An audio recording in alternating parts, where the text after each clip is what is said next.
Imagine settling into your seat on a grand Boeing 787 Dreamliner, expecting a smooth trip above the clouds.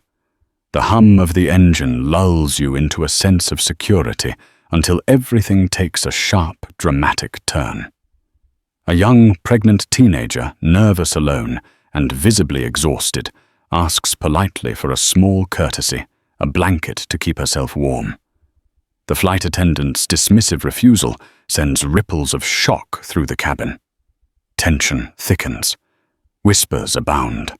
As suspicion and prejudice swirl, the girl tries to keep her composure, but the staff has no idea who she really is, or more importantly, who her father is, and what power he truly holds. The sun cast its early morning glow upon Hartsfield-Jackson Atlanta International Airport, one of the busiest airports in the world, bustling with hurried travelers, dragging wheeled suitcases, couples bickering over boarding passes, and families wrangling excited children.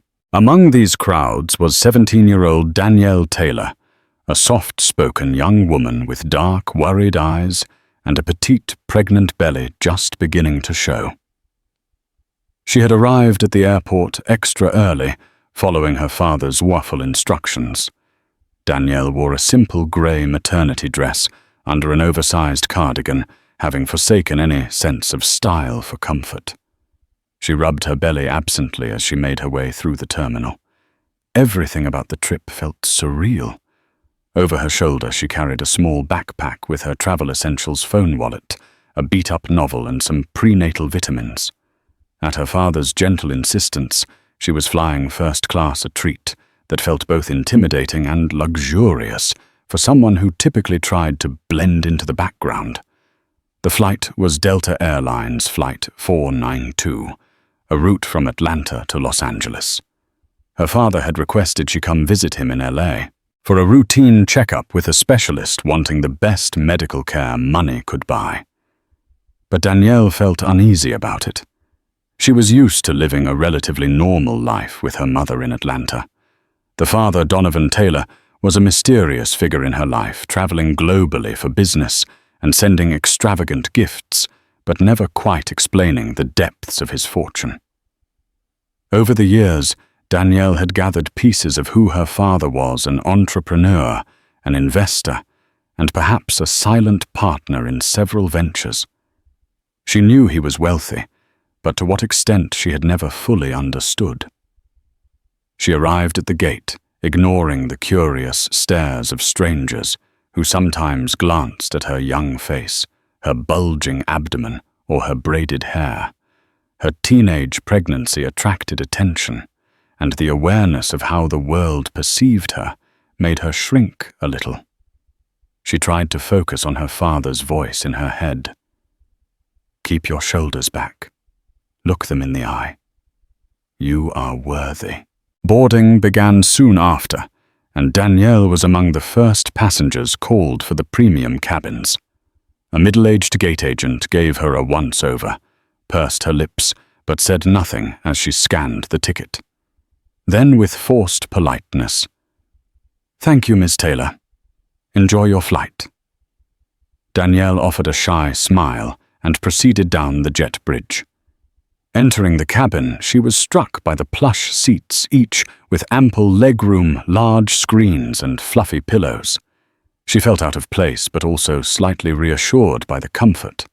Her father had insisted that she deserved only the best, but Danielle had never come to terms with the idea that such luxuries were normal. She placed her carry-on under the seat in front of her and carefully sat down by the window. The flight attendants moved about, swiftly assisting passengers with luggage and offering them welcome drinks. Danielle tried to catch the eye of a passing flight attendant for a moment, but the woman, tall with a neatly pinned blonde bun and an air of stiff composure, ignored her. Danielle shrugged off the slight. She was used to a certain level of dismissiveness. People often assumed she was from a humble background, or that she was in the wrong place. She told herself it was just a misunderstanding. Maybe the attendant was busy. As more passengers filled the cabin, Danielle felt the swirl of energy conversations, laptops opening, seat belts clicking. The hum of the air conditioning overhead was soothing. She found herself hoping this journey would be quiet and uneventful. A part of her felt uneasy about traveling alone, especially pregnant, but her father had assured her that all she needed to do was ask for help if necessary. In first class, help was supposed to be readily available. Then she felt a kick inside her belly. The baby. Her baby. She smiled slightly, resting a hand on the spot. "We'll be fine," she thought. "We just have to make it to LA." As the cabin door closed and the safety demonstration began, Danielle was surprised at how quickly the plane backed away from the gate. It was her second time flying first class, but she still found each moment brimming with novelty, the careful attention from some of the flight attendants, the chilled juice offered before takeoff, and the fancy noise-cancelling headphones that came packaged in plastic wraps. Yet something felt amiss. The blonde flight attendant, her name tag read. Cheryl seemed to avoid making eye contact. When she approached other passengers, she was all smiles, offering them personalized greetings. To Danielle, there was nothing but a perfunctory nod. Another attendant, a younger man named Avery, offered Danielle a glass of water, so Danielle tried to push away her discomfort. She was used to microaggressions, as her mother had often called them little slights that chipped away at one's sense of belonging. But she refused to let this small detail spoil her flight. As the plane sped down the runway and lifted into the air, Danielle felt that familiar lurch in her stomach, the sense of both awe and anxiety. She gripped the armrest for a moment, then released it as the plane steadied in the sky. Once they reached cruising altitude, Avery returned wearing a pleasant smile. He placed a warm towel on a small tray in front of her seat and asked if she needed anything. "Actually, yes," she replied softly. "Might I get a blanket, please? I'm feeling a bit cold." Avery nodded and vanished behind the curtains that separated the galley. Moments later, though, Cheryl appeared, her features set in a firm line. "May I help you with something?" She asked a question that sounded more like a challenge. Danielle repeated her request. "Surely," Cheryl said, "but we're short on blankets at the moment, and they're reserved for priority passengers." Danielle's brow furrowed. "I am in first class, though," she said, not wanting to sound arrogant, but only clarifying. Cheryl gave her a tight-lipped smile. "Yes, but we have a specific passenger list for those who are Delta Diamond or have other premium statuses. We don't just hand them out if we suspect we might run short." Her gaze flicked to Danielle's belly. Danielle felt the sting. Did she interpret that as her not belonging here? She decided to keep calm. "I understand," Danielle responded politely. "I'm feeling particularly cold, so maybe if it's possible to get one later, I'd appreciate it." Cheryl nodded in a way that ended the conversation. As she walked away, Danielle could see her confiding something in another attendant, who cast a quick glance in Danielle's direction. The teenager felt her cheeks burn with embarrassment. Had she done something wrong? Why were they acting like she wasn't just as much a paying passenger as everyone else up here? She forced herself to distract from the tension by pulling out her old novel. If she couldn't have a blanket, she would at least try to get engrossed in something else. It was an aging copy of Toni Morrison's The Bluest Eye, a book her mother had given her, and it never failed to take her into a realm of deep reflection. But she couldn't concentrate fully. Every time Cheryl passed by, Danielle felt the woman's disapproval like a physical weight. After about an hour in the air, Avery came by to take meal orders. "And for you, ma'am?" Avery asked, glancing at Danielle's seat. She scanned the menu, voice soft and cautious. "I'll have the grilled salmon, please." Avery jotted that down with a friendly nod, but then Cheryl tapped him on the shoulder, whispering in his ear. Danielle caught only bits of the conversation. "We're running short. Might have to." Her words trailed off, drowned by the hum of the engines. When mealtime arrived, the other passengers in the first-class cabin received precisely what they had ordered: succulent-looking beef medallions, aromatic roasted chicken, or delicately spiced salmon fillets. When it came to Danielle, she was presented with a tray that contained the vegetarian pasta dish. Confused, Danielle asked, "Pardon me. I ordered the salmon. Is that still available?" Avery's cheeks reddened, and he mumbled a half apology. "I'm sorry, we, might have run out." Ms. Cheryl said there wasn't an extra salmon portion. Then he hastily moved on. Danielle felt disheartened, but still tried to remain polite.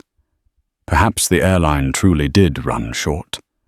She cut into the pasta half-heartedly, lamenting the dryness of the dish.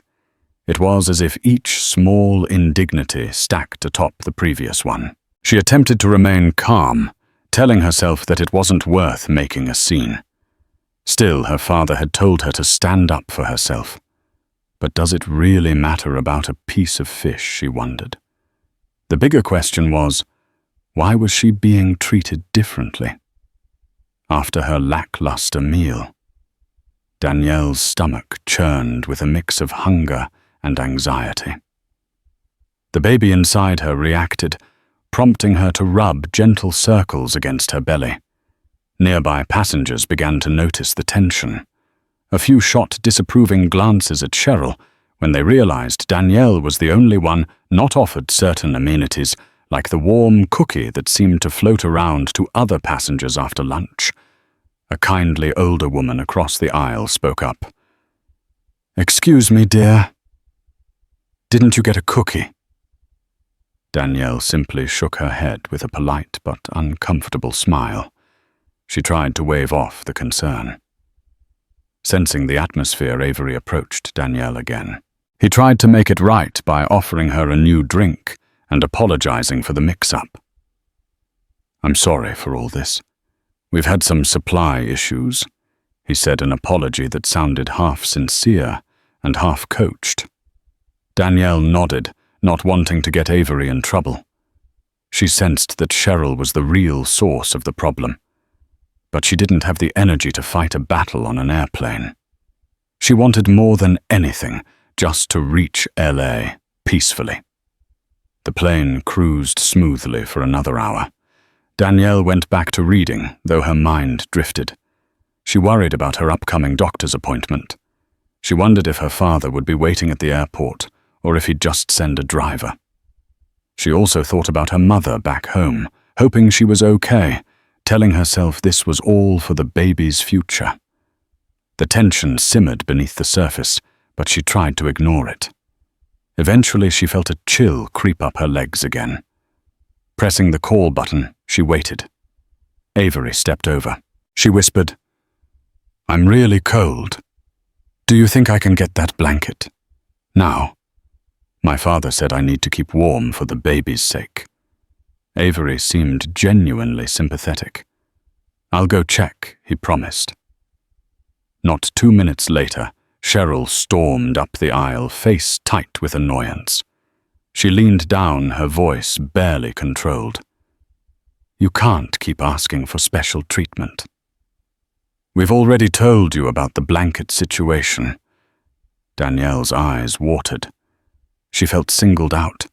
She had asked politely for a very normal courtesy, especially in first class. "But I'm pregnant," she replied, her voice trembling slightly, "and I'm feeling cold." Cheryl folded her arms. "We have a policy. Passengers who are Diamond Medallion members are guaranteed a blanket. Others, if we're short, will have to do without. We can't make exceptions for everyone who claims to have a special circumstance." Her eyes flickered pointedly at Danielle's belly, and Danielle felt the implied judgment. A hush fell over the first-class cabin. Several passengers turned to look. One gentleman in a suit frowned openly at Cheryl, but said nothing. Another woman tried to catch Danielle's eye, as if to offer silent comfort. Danielle's breath caught in her throat. She felt tears threatening to spill, but she blinked them away, determined not to lose her composure. She forced a soft, "Okay, I understand." Cheryl sniffed, then briskly walked away. Avery lingered by Danielle's seat, an apologetic expression on his face. "Let me see if I can figure something out," he whispered. Danielle offered a small nod, unwilling to speak further, lest her voice betray how hurt she felt. After Avery left, Danielle sank into her seat, hugging her cardigan tighter. She felt entirely alone, even though people around her were noticing the injustice. She wondered, is it because I'm young, or is it because I'm black, or both? She recalled her mother's warnings that the world would not always greet her kindly, that she had to stand firm in her own worth. But it was one thing to hear warnings. It was another thing to experience prejudice head-on. The flight continued in that uncomfortable vein. Cheryl avoided Danielle altogether, except for brief glances loaded with judgment. Avery tried discreetly to do small acts of kindness, offering an extra glass of water, a small bag of nuts, anything to help.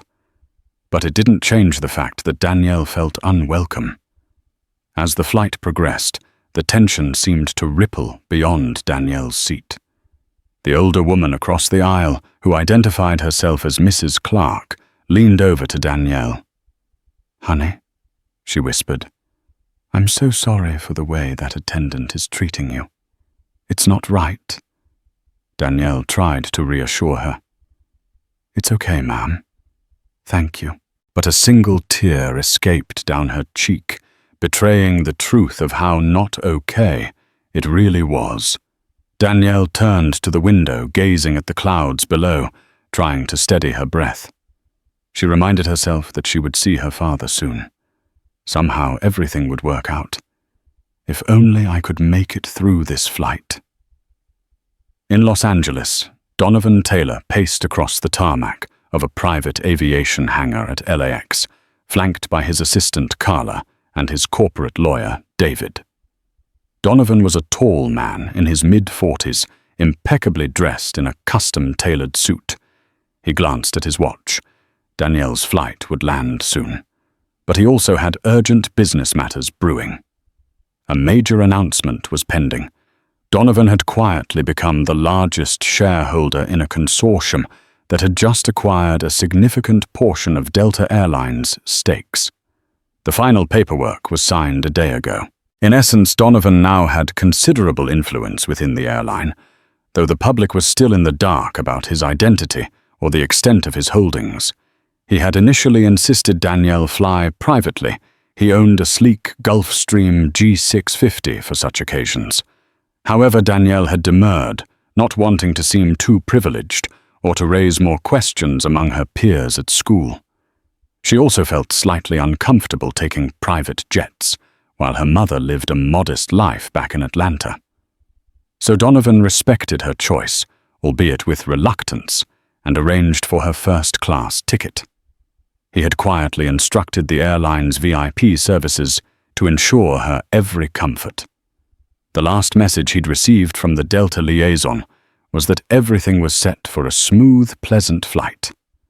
Unaware of the drama unfolding in the sky, Donovan continued his day's business.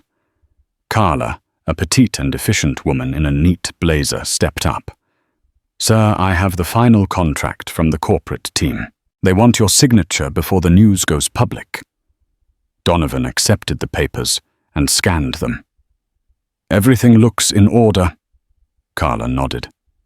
David, the lawyer, added, "This cements your place on the board. No one can push you aside now, Donovan."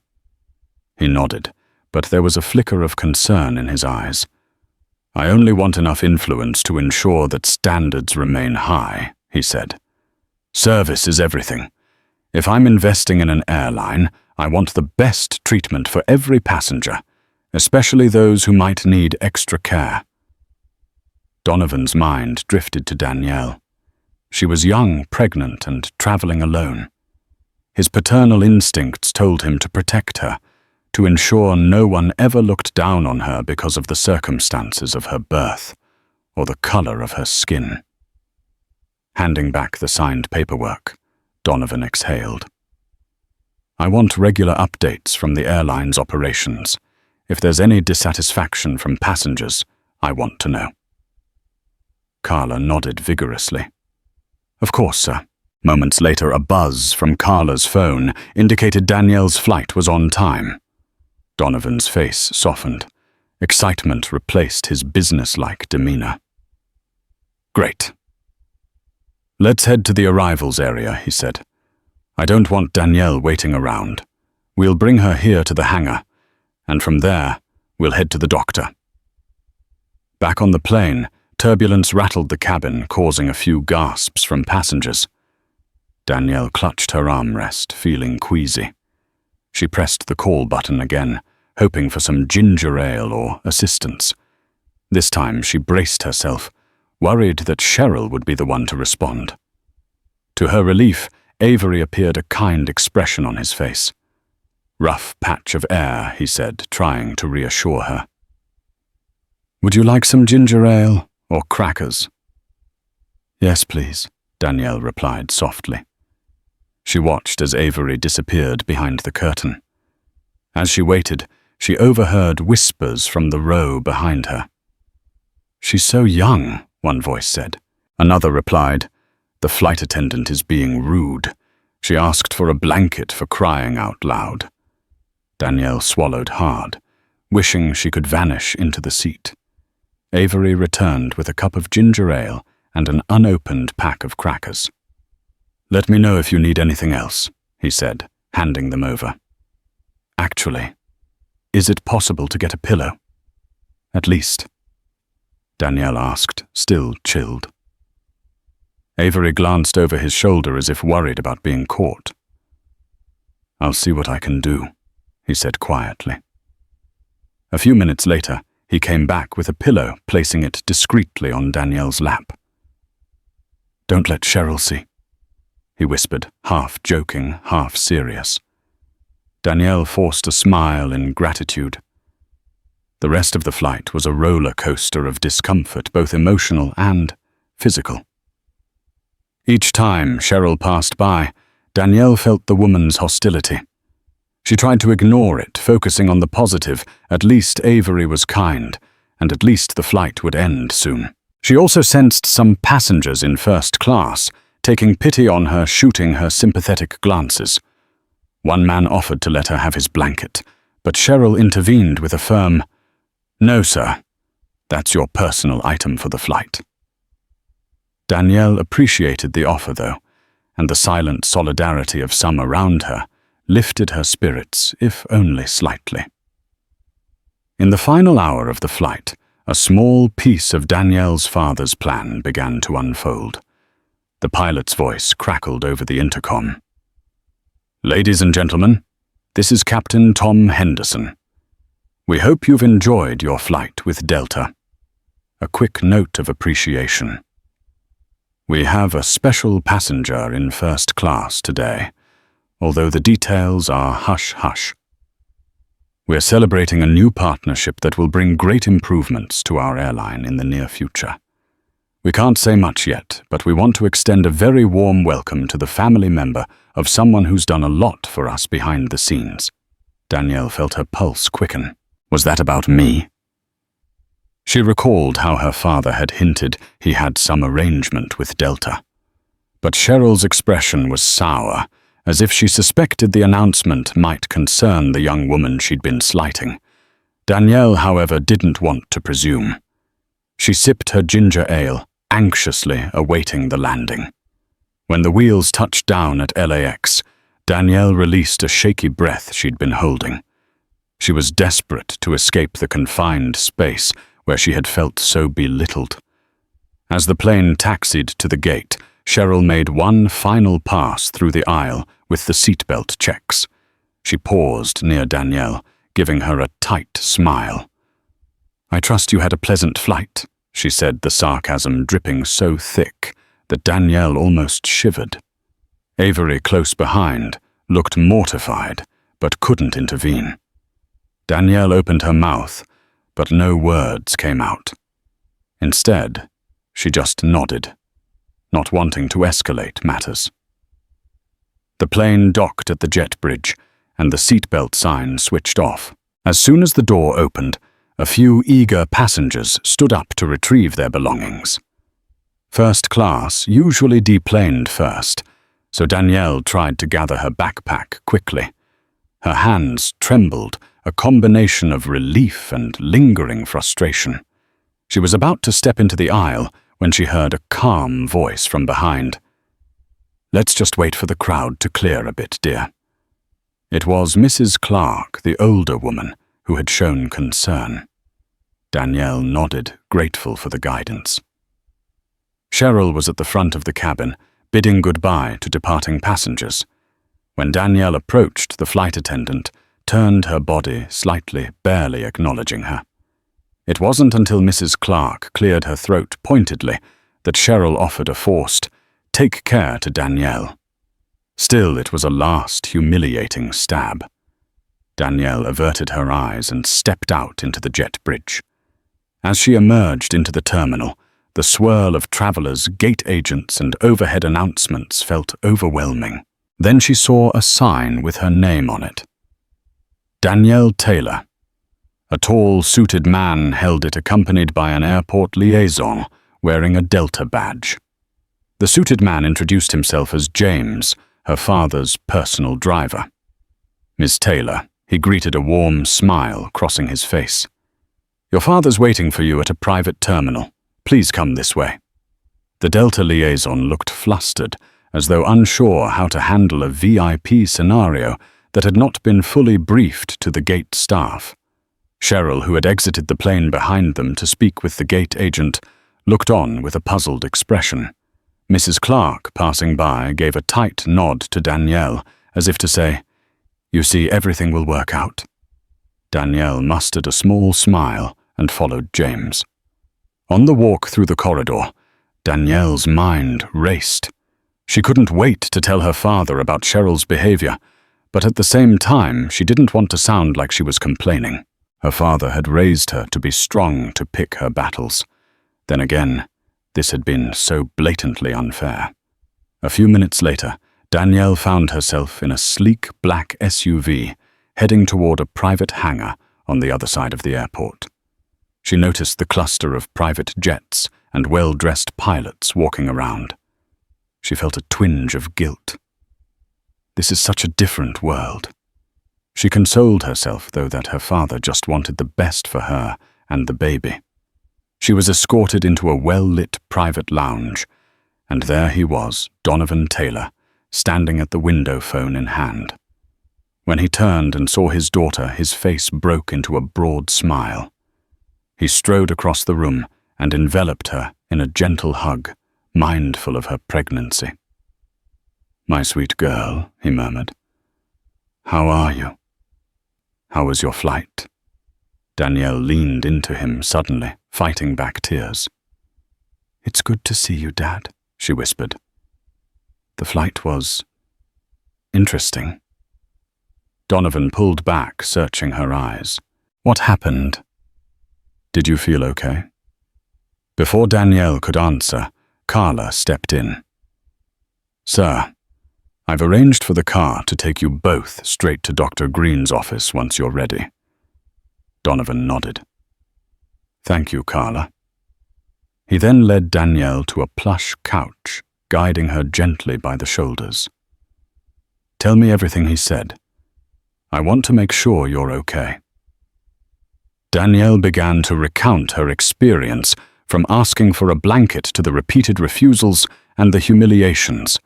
As she spoke, Donovan's expression darkened, his jaw set in quiet anger. Carla, standing nearby, looked equally appalled. David, the lawyer, stepped in from another door, just as Danielle was finishing her story. He listened grave-faced. So you were denied basic courtesy in first class? Donovan repeated his voice, dangerously calm. By a flight attendant named Cheryl, Danielle nodded. I tried to handle it, Dad, but it was so... She trailed off, tears pooling in her eyes.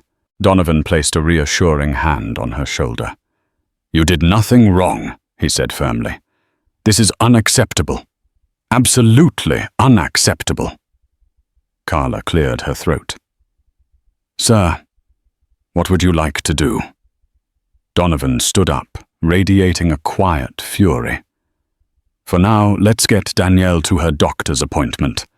But after that, we're going to have a talk with Delta management. He paused, remembering the final transaction that had just taken place. Actually, he corrected, we're not just going to talk. We're going to ensure that this never happens again. The following day, Donovan walked into a conference room at Delta's corporate offices in downtown LA. The space was a testament to corporate power. A large mahogany table, sleek chairs, and a panoramic window that overlooked the city skyline.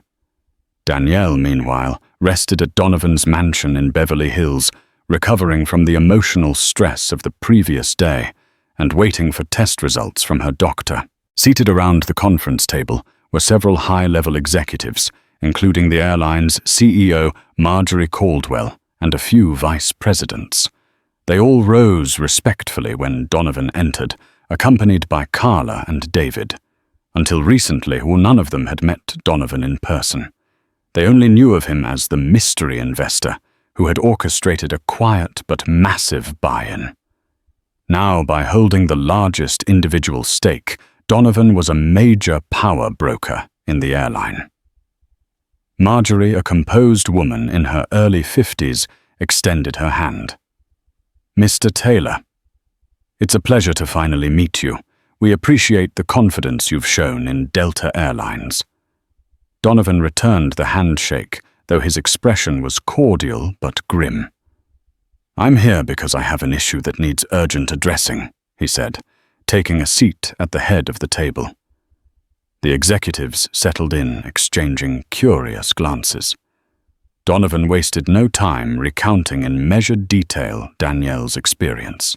The executives listened with mounting discomfort. Marjorie's cheeks tinged pink. Mr. Taylor, this behavior is not representative of Delta Airlines' values. We sincerely apologize. Rest assured we will investigate. The flight attendant in question, Miss Cheryl T., she glanced at a file in front of her, will be interviewed. If found guilty of violating our service standards, she will face disciplinary action. Donovan nodded, but didn't look entirely satisfied. I appreciate that, Ms. Caldwell, he said. But I want more than an investigation. I want systemic change to ensure that no passenger, let alone a pregnant teenager traveling alone, is made to feel less than deserving. This is about more than just one flight attendant. He paused, letting the weight of his words linger. With my position as a key shareholder, I will be reviewing the company's training programs, diversity initiatives, and passenger service protocols. Marjorie glanced around at her team. Of course, she said carefully. We welcome your input. Delta has always prided itself on high standards and inclusivity. An incident like this is deeply troubling. Donovan's eyes narrowed slightly. It's one thing to state a corporate value. It's another to ensure every single employee is trained and motivated to uphold it. He tapped a pen against the table. I want to see real, actionable measures, refreshers on anti-discrimination training, new protocols for dealing with pregnant passengers and those with special needs, and perhaps a more thorough approach to how we allocate in-flight resources. As Donovan spoke, the entire room recognized the seriousness of the moment. He wasn't just an angry father. He was a powerful investor who had the leverage to demand real changes. After further discussion, Marjorie assured him that Delta would conduct an immediate internal review, produce a revised training module, and expand oversight of flight attendants' treatment of passengers. Donovan agreed to hold off on any public statements until he saw the results of these measures. Before leaving, Donovan softened slightly. "I'm not here to tarnish the airline's reputation. I chose to invest in Delta because I believe in its potential. Let's make sure that potential is realized for every passenger." While the executives convened in the boardroom, a separate meeting took place in human resources. Cheryl had been summoned. She walked in confident at first, certain that her track record and seniority at Delta would shield her from any real repercussions. She had been with the airline for 10 years, after all. In her mind, she had only followed protocol reserving certain amenities for high-tier frequent flyers.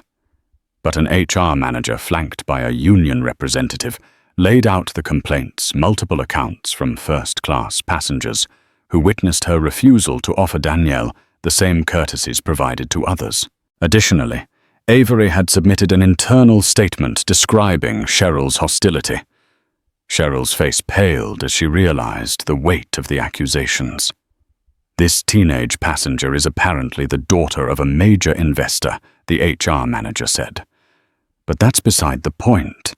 Even if she wasn't, your behavior was unacceptable. Cheryl tried to defend herself. "We were running short on blankets. I was told to prioritize Diamond Medallion members. We frequently do that. This passenger didn't have the status." The manager peered at her notes. According to statements, the flight wasn't so full as to completely run out of blankets.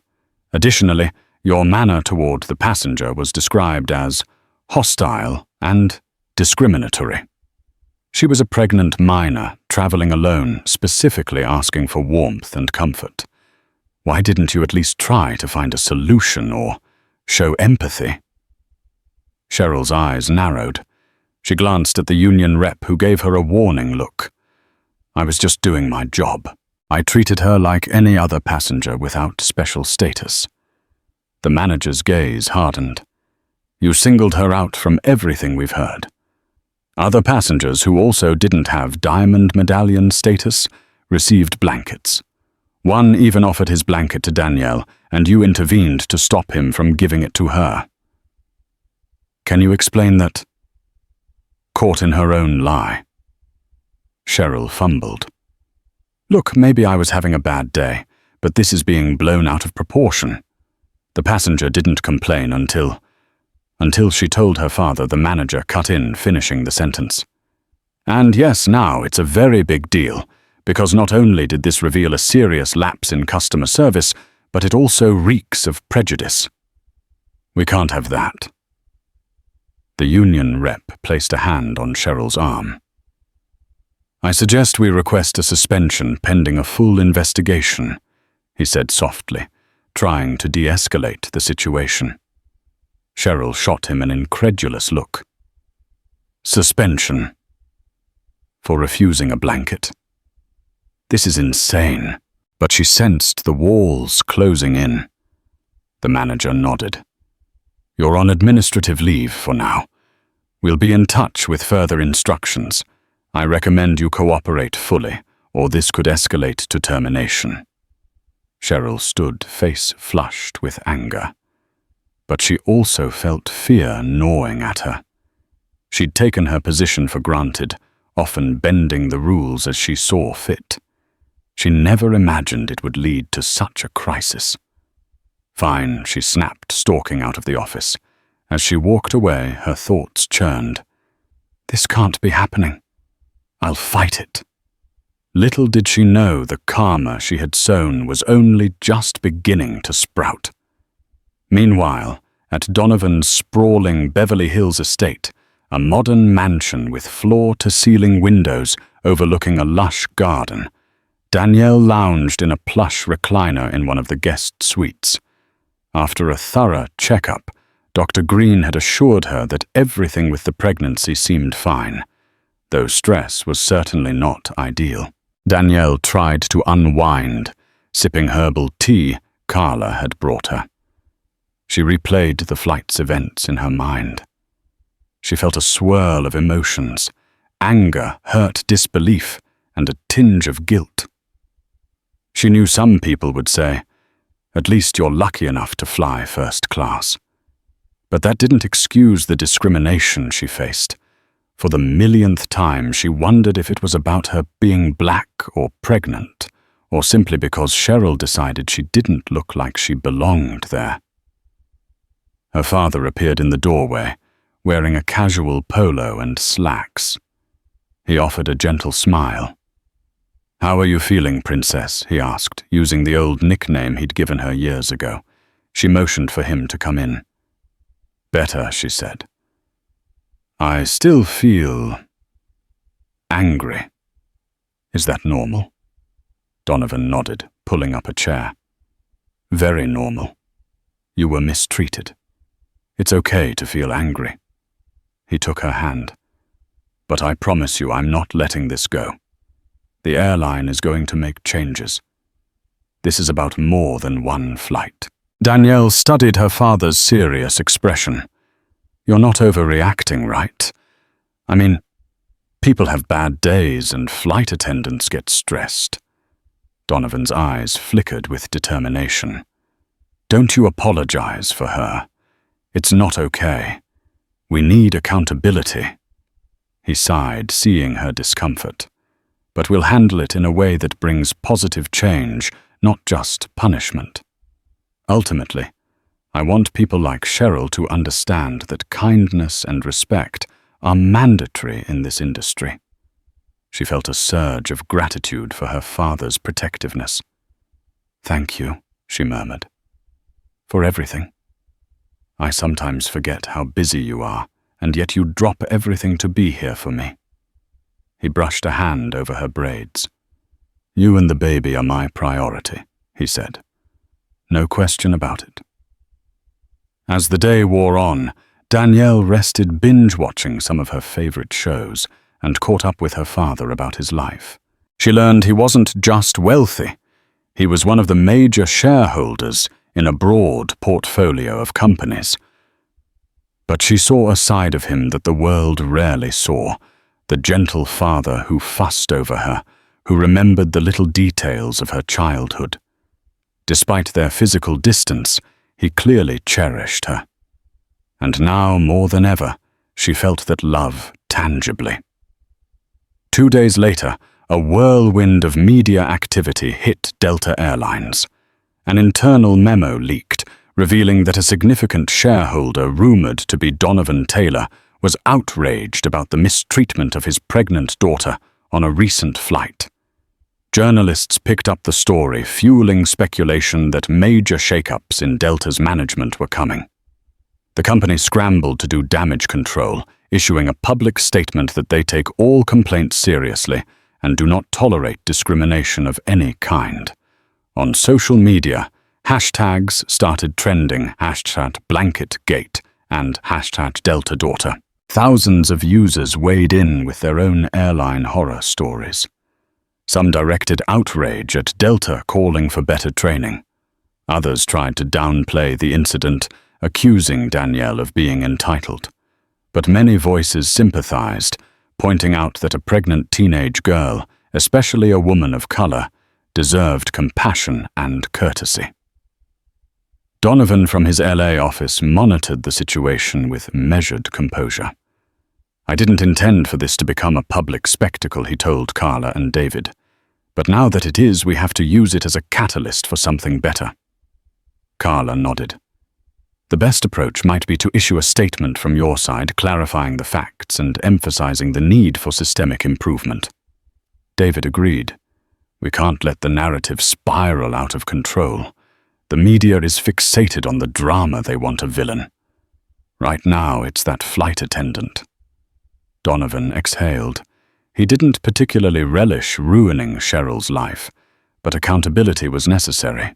"Prepare a statement," he told Carla, "but keep it straightforward. This isn't about personal revenge. It's about ensuring no passenger experiences what Danielle did. Make that clear." Later that evening, Donovan's statement went public. It explained that his teenage daughter traveling in first class was repeatedly denied basic amenities and treated with hostility.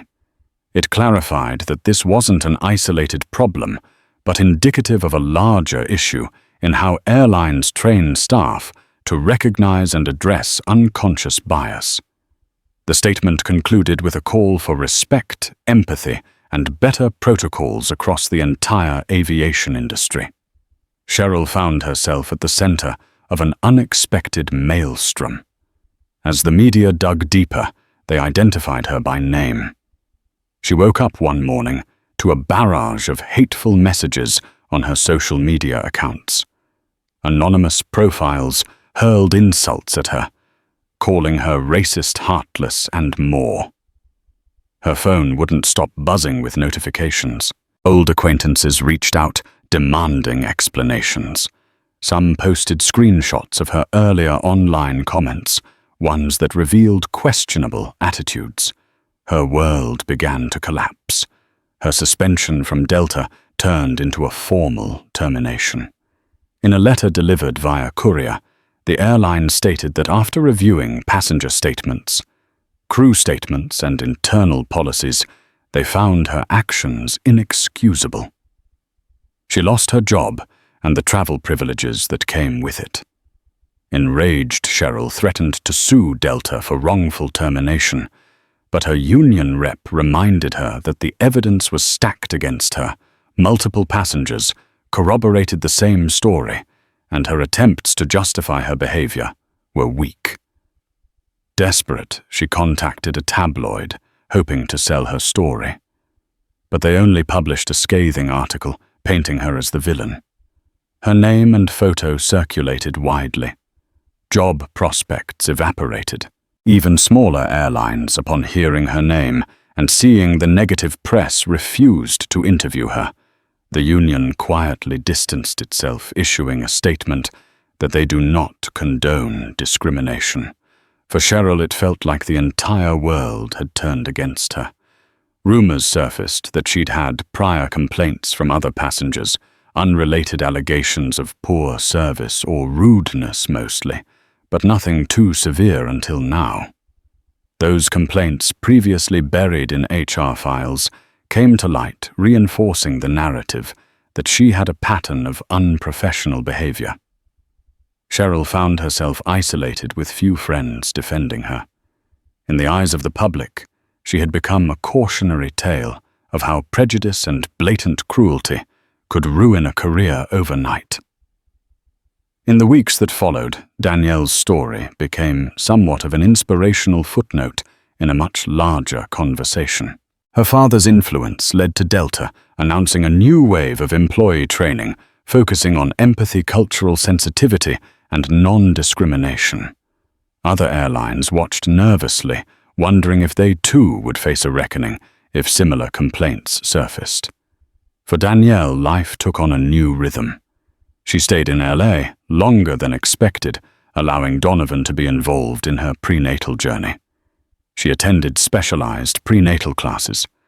She bonded with her father over dinners at home, sometimes accompanied by Carla and David. She even took a tour of the Delta headquarters in Atlanta, later at her father's invitation meeting executives, who apologized profusely for her earlier experience. She appreciated the gesture, but she was more interested in real change than personal apologies. During one such meeting, Danielle expressed a heartfelt thought. "I just don't want other young women, especially those who are black and pregnant, to be disrespected like that.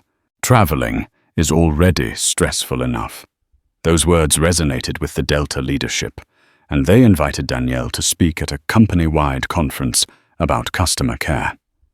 Though nervous, she accepted telling her story with honesty and grace, emphasizing that empathy in the service industry is not optional, it's essential. The result was a standing ovation from over 1,000 employees, including ground staff, flight attendants, and corporate suits. Danielle realized she had a voice and that people were listening. In that moment, she felt a sense of closure. She had turned a hurtful experience into a platform for positive change. her father watching from the sidelines, couldn't have been prouder. As Danielle's belly grew, so did her confidence. She decided to finish her senior year of high school online, splitting her time between Atlanta and LA, determined to maintain stability for her baby. One afternoon, while she was packing for a return trip to Atlanta, Donovan brought her an envelope. Inside was a letter from Delta's new Customer Compassion Fund, a program set up in response to the incident. The letter thanked Danielle for her bravery and included a donation in her name to a foundation supporting teen mothers. Danielle smiled, tears brimming in her eyes. In another part of town, Cheryl sat in a cramped apartment she'd hastily rented after losing her job. Bills piled up and she scrolled through job listings on her laptop. The airline industry was largely closed to her. Her phone beeped another hateful message. She locked the screen, burying her face in her hands. She had learned a painful lesson about how quickly life could unravel when one's actions lacked empathy and respect.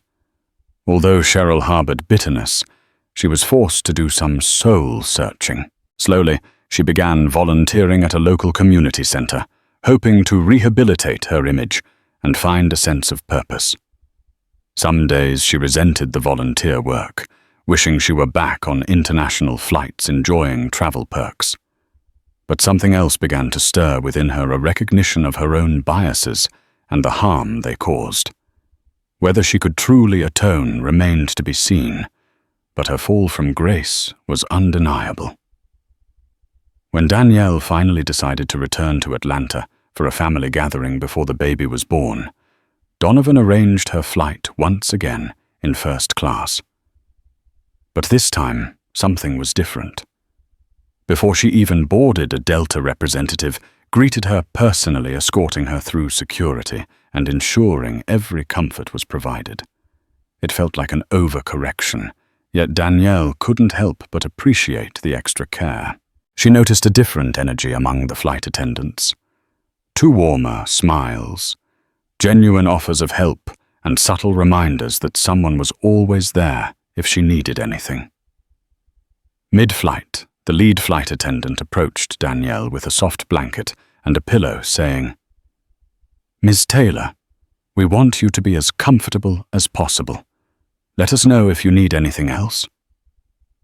Danielle thought back to that day when a single request for a blanket spiraled into a humiliating ordeal. Now she accepted the blanket with a smile, feeling both gratitude and a pang of sorrow for what it had taken to reach this point. As she nestled into her seat, a wave of calm washed over her. She realized how far she'd come, not just physically flying from coast to coast, but emotionally. She felt stronger, surer of herself, and as the plane cruised through the sky, she rested a hand on her belly, silently promising her baby that the world, despite its flaws, could be shaped into a kinder place if people stood up for what was right. Weeks turned into months, and Danielle's baby bump reached its final stages. Surrounded by family and supportive friends, she gave birth to a healthy baby girl, a moment of pure joy that eclipsed every hardship she'd faced. Donovan was right there, tears of pride streaming down his cheeks as he held his granddaughter for the first time. In that hospital room, the painful memory of blanket refusals and humiliations seemed distant, replaced by the warmth of new life and the promise of fresh beginnings. Still, Danielle knew the lesson of that flight would stay with her forever. It had shown her that prejudice, however small it may seem in the moment, can leave lasting scars, but also that injustice can be confronted, and sometimes from that confrontation, real change can blossom. As for Donovan, he continued to use his influence to push for better service and accountability across Delta's global operations, ensuring that each flight attendant understood the weight of their role to care for every passenger. And so the story ended not just with one flight's drama, but with an industry learning that no act of discrimination, however casual, could go unchallenged, especially when a resolute father and his courageous daughter refused to back down. In the end, karma hit hard, but it also paved the way for a renewed commitment to empathy, respect, and the fundamental decency every human being deserves when they step onto an airplane. Thank you for joining us on this emotional journey, where a simple request for a blanket exposed deep-seated biases and sparked a powerful transformation. We witnessed a pregnant teen bravely enduring humiliation, only to discover her father owned the very plane she was flying on. Through confrontation and determination, real changes were made to ensure that all passengers, regardless of their status or appearance, receive respect and dignity. If you found inspiration or value in this story, we invite you to become part of our ongoing conversation for change.